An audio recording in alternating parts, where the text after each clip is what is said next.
Okay, sine law. First step with geometry is always to sketch. So let's just draw, let's use a straight line. Let's draw a triangle. And we'll just label up the sides, and we'll call this A, B, and C. A is across from capital A, 44 centimeters. C is across from capital C, 54 centimeters. And angle A, it's right here, is 40 degrees. Now, this is ambiguous. How do I know?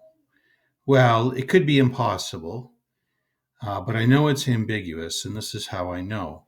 First of all, it isn't a right triangle, so SOHCAHTOA doesn't apply. Right triangles aren't ambiguous.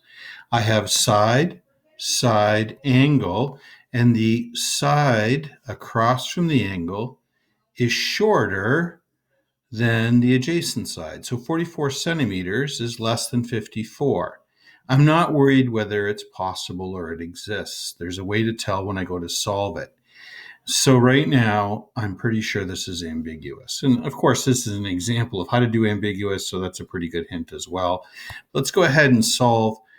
What can we solve right away for? Well, for angle C. So I'm going to put sine C over 54.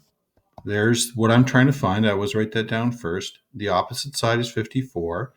And then the ratio I know is the sine of 40 over 44. So I have sine C is equal to 54 times the sine of 40 over 44. The sine of C is equal to 0.7889.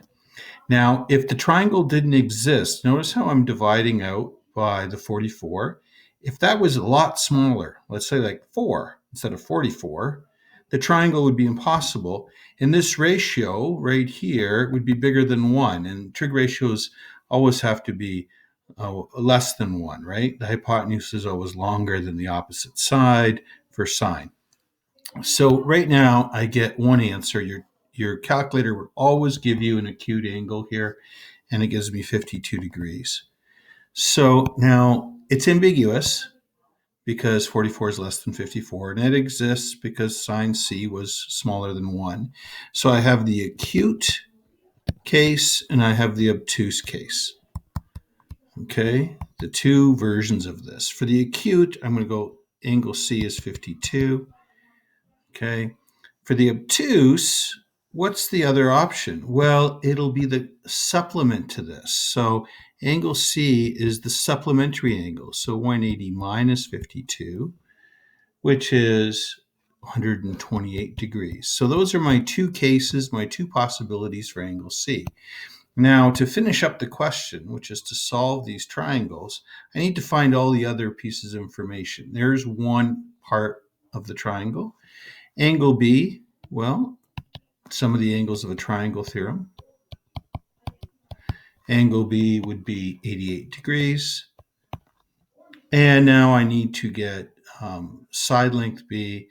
So B over the sine of 88 is equal to 44 over the sine of 40. B is equal to 68.4 centimeters.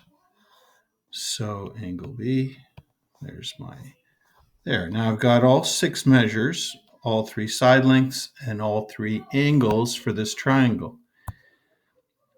The alternate answer, angle B, supplementary again. And I have 12 degrees. So angle B is 12 degrees, not 88. Okay. And B over the sine of 12 degrees is equal to 44 over the sine of 40. And B is equal to 14.2. Are we in meters or centimeters? Centimeters. And there is my 6 measures, well, my 3 additional measures for that triangle. So how would this triangle, this last one, look like? Well, it would be very much obtuse, so it would look like this.